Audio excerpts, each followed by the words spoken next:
Rain. Rain. More rain.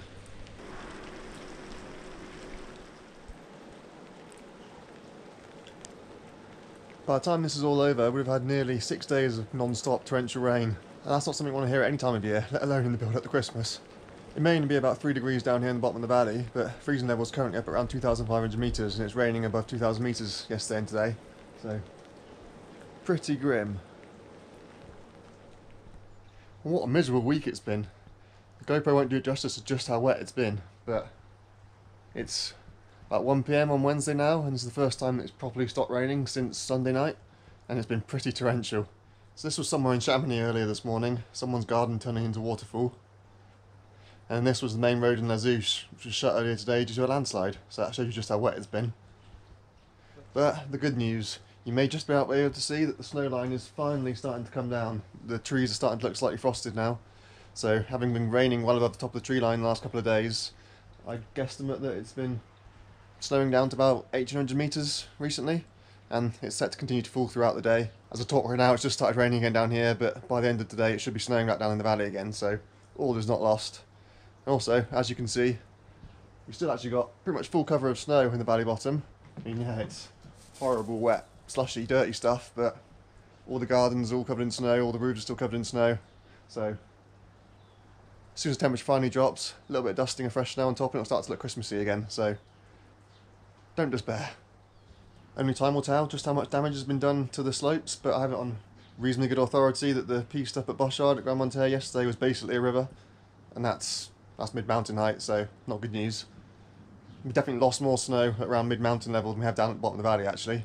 It's again partly because of the temperature inversion and partly because the snow washes away quicker on a steeper gradient, so the slope's looking pretty brown if you go 100, 200 metres up from the valley bottom, whereas the valley bottom itself still looks white, but there we are. Of course, the snow would have survived once you get up above 2,000 metres. Still, there was plenty of it luckily, and there'll be more coming, so as I say, all is not lost. There'll be plenty to go at, but I just have to go out and see over the next couple of days what actually has survived.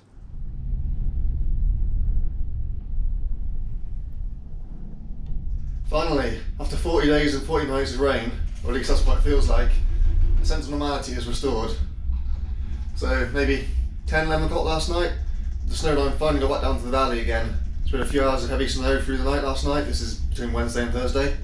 And then some heavy snow showers this morning, and I'm just heading up Grand Montaire now this afternoon to get a couple of hours in just to see what everything's like, see what actually survived and see if this fresh new snow has done any good or not. Man, this week's been depressing so far. That was a hell of a lot of rain, far more rain than was even forecast when I gave out my last snow report. It was pretty close to being biblical, especially Monday and Tuesday. Been very depressing, very soggy. I mean, people's basements were flooding, houses were flooding, with drain pipes getting blocked up, it was crazy. But yeah, at least finally freezing levels back down roughly where it should be for this time of year. It's probably about 1,400 metres today, so it's still not that cold. But it's going to drop down to around sea level tonight, and then tomorrow's going to be cold and crisp and lovely. But then it'll be all change again for the weekend, so more on that in a bit. But for now, let's go and have some fun in the fresh snow finally.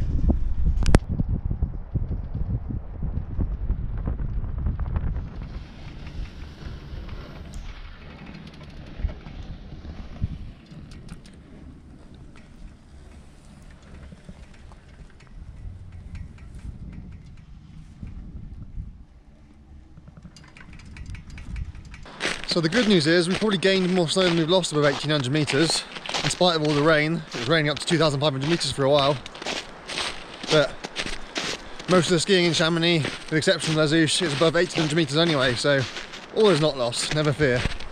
The other good news is the Tunnel de Mont Blanc has opened ahead of schedule today, on Friday the 15th of December. So if you're heading out next week and you've got the Mont Blanc Unlimited Pass, you'll be able to go explore Courmayeur as well. So that's great news. So there's been a hell of a lot of new snow over the last week up high, as long as you can find it. They've had over 2 metres of snow depth at Point Halbrunner, which is the Italian side of the Guy de Midi. Of course, in a lot of places it's also blown away, so it's actually less accumulation as you might expect at the top of Bochard and Grand Montaire, for example, but still plenty. If you are off-piste or heading off-piste, there's a definite rain crust underneath the powder pretty much anywhere at the skiable altitudes in the Chamonix area, so that's worth noting. There's still plenty of powder to be found too, although by the time you get out here it may well all be tracked out. So what to expect if you're heading out here next week? Well, in theory, tomorrow, Saturday 16th of December, should have been full opening for pretty much all the resorts, but unfortunately, lower down, Mother Nature had other ideas, so the whole of Les Houches and much of Saint Gervais area is not going to be opening because there's no snow left. And also, the Tour, even though there's plenty of snow up at the ski area in the Tour, landslide closed the road, so the Tour is also not going to be ready to open this weekend. But it is basically full opening now for Fougères and Brabant. I mean, the top cable car at Brabant won't be open to skiers, but it actually very rarely is open to skiers, so that's nothing unusual. Grandmontet, again, pretty much full opening. Except for the Pierre-Eric home run piece, which is skiable, it's been groomed and all the snow piles have been bashed out, but there's actually a river running down it in a few places, but these are avoidable, so you can ski down at the end of the day, it's just not the best. Contamines again, I think is open just for the weekend, but it's not yet full opening. And Megève Côte de Mille, which is the, well, obviously, Megève side of the Megève Saint Gervais ski area, that's got partial opening this weekend as well, but it's still not full opening. Cormier, I believe, is fully open, or at least everything that they can open will be open, so that's pretty much good to go on the Italian side. Amazingly, they'll be opening the skiing at Planards, which is the beginners ski area on the edge of Chamonix next to Montemers, although the red piece will be closed, but everything else will be open, which is pretty impressive considering the amount of rain there was. But I think all the other valley floor ski areas, beginner areas, are not yet open. They'll be opening the following weekend, assuming there's enough snow, or it's cold enough to make enough snow. So for now at least, if you are heading out next week, you'll have plenty to go at. It's not as full opening as you would have hoped, but it's the best they can do for the conditions we've got, and it's, yeah, still plenty to go at. As for the weather, from one extreme to another, we've gone from basically monsoon rainfall for 5 or 6 days to now we're going to have a blocking high pressure for the next 5 or 6 days. So initially, today and tomorrow it's very, very cold, but it's actually going to be a warm high pressure, so after a couple of days of sunshine it'll actually start to warm up a lot. Freezing level's actually going up above the top of the Aiguille de Midi, so about 3,800 metres, which is crazy for December, but it won't be that warm in the valley because there's lying snow and temperature inversions and all that. So yeah, sunny slopes will definitely start to get slushy during next week, so think Brabant Fougères for example. Grandmontet will probably be icy once all the fresh snow has been skied out. But yeah, if you're heading out here for a pre-Christmas holiday, the weather should be glorious at least, so that's one positive, even if the snow's pretty skied by the time you get here, but still, you can't have everything. So, tune in again next week for the all-important pre-Christmas snow report. Fingers crossed for a white Christmas.